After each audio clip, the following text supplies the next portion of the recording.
It's time for a super seasonal daily dish.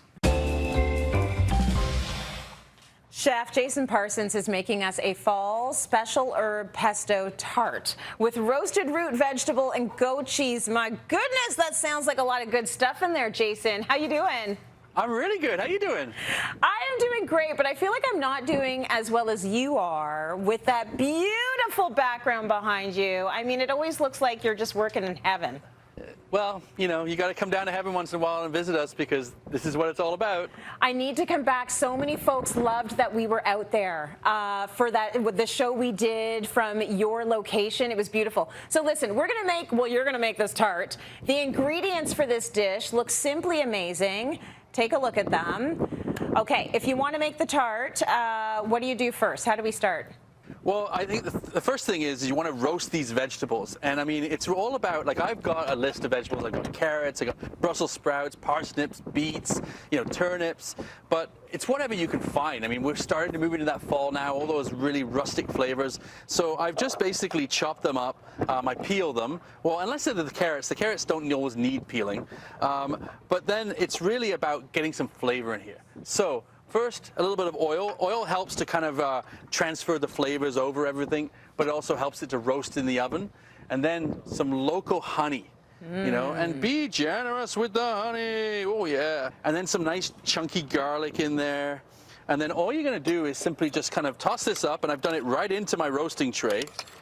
And then you just throw it in the oven. I mean, it's that easy. After about 20 minutes, though, before it actually gets completely roasted, you want to take that out and add some chopped rosemary and some sea salt, because that really elevates the flavor. But you don't want to put that in at the beginning because it just gets too roasted. Oh, you know? Chef, that's what I was going to ask you. Wouldn't you just want to do that whole thing right off the top? But no, it's too much if you do it right in the beginning. Yeah, you'll find that because I want a little char on everything, I'll find that the actual rosemary will start to burn, and if it burns, it gets bitter, you know? Okay. So, and then also with the salt, it's nice that you put it at the end because then it stays a little bit more crunchy, so when you bite into it, you actually bite into a bit of salt.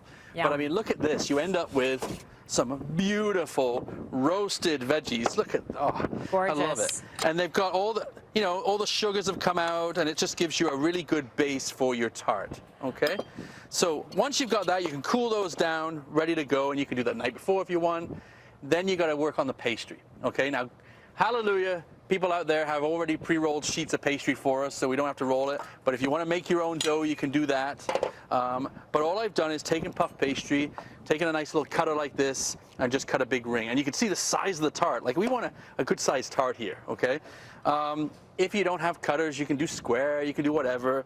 But here's the thing, puff pastry, we bake it in the oven, it's going to rise up, it's going to get fluffy. We don't want it to rise too much because we want to put topping on it. So I dock it with a fork, and you can see I've already done that. So that's why we do that. Yeah, it stops it from rising up. But even now, if I put that in the oven, it would still rise a little bit. So the other thing I do is I actually put it on a tray like this with puff pastry.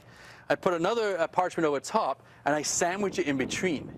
So when I bake it, check these out. Look at that. You end up with a beautiful, crispy pastry. Do you have to make sure that it's very cold when you start working with it? Yeah, I think the thing is the fridge is your friend when it comes to pastry. Because if you've got a rolled piece of dough that's this thin and you leave it on the counter, it's going to get soft and sticky and it's hard to work with. So if you pull it out of the fridge and it's too hard, wait 3 minutes and it's not. Very good tip there. So now we've got these beautiful crusts, we've got beautiful veggies. We could throw veggies right on here, but I want to add some more flavor. So I'm going to make a pesto. Ooh. Now, I'm not going to use the mixer because it's the noisiest thing in the world, but what I've done is I've got all these beautiful fresh herbs. I've got basil. Basil to me is the root of a good pesto, but then I've got parsley, tarragon, chives. And here's a tip. When you take your blender, olive oil, put your liquid in first, or at least most of it. Okay, so I've got the olive oil that goes in. You can always add more, but then put your herbs in because you'll find it will blend easier. You know, I mean, we've all done this. We put herbs into a blender, poured some liquid on there, put it on the thing, it's like spinning, nothing's happening. If the liquid's at the bottom, it helps to blend it. Right. All right?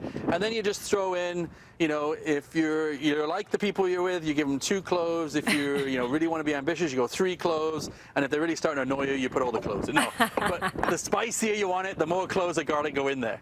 And then I would just blend that for a little bit first, and then I would finish with some Parmesan cheese that would just go in, blend it all up. But the idea is you end up with a beautiful pesto. Look at that. And all you do is you take this and just spoon it on top of your nice crispy pastry, and it gives you that nice flavor base, okay?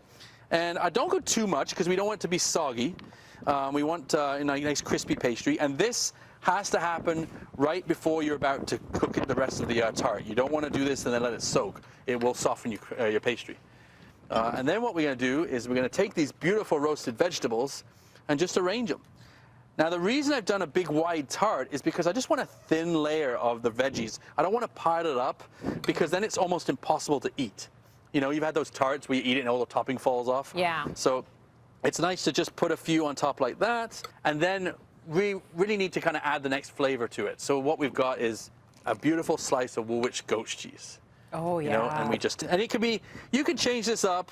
You can do a different type of cheese, but what I like about goat's cheese is it's very bright, light flavor. So even though you're eating a very rich dairy, it doesn't feel like you're eating something very heavy. Yes. You know, and so, because this is quite a big tart, but at the end of the day, when you're eating it, it doesn't feel like something that's going to be stodgy and kind of filling, and you can't, you gotta roll over onto the couch afterwards kind of thing. So, so they're ready. Then we pop them right in the oven before we're ready to serve them. So if you're like, you don't want to do this, this is like, you know, your guest is sitting down, now it's time to cook. So you just pop that in the oven. And then what you end up with, here we go with the final shot. Yes, it looks beautiful. And that's probably not even a long time in the oven because everything you're putting together is cooked already, right? Well, this is it. We're just warming everything up and we're melting the cheese. That is a real simple, you know, fresh kind of tart, but also brings all the fall flavors together. Chef, it looks incredible. Thank you for that. You can find a scrumptious tart recipe up on our website, cityline.tv. And I hope Jay will meet me here at some point in our brand new Cityline Samsung kitchen sometime soon. It'd be nice to see him in real life again. Can't wait to try it out. Yeah.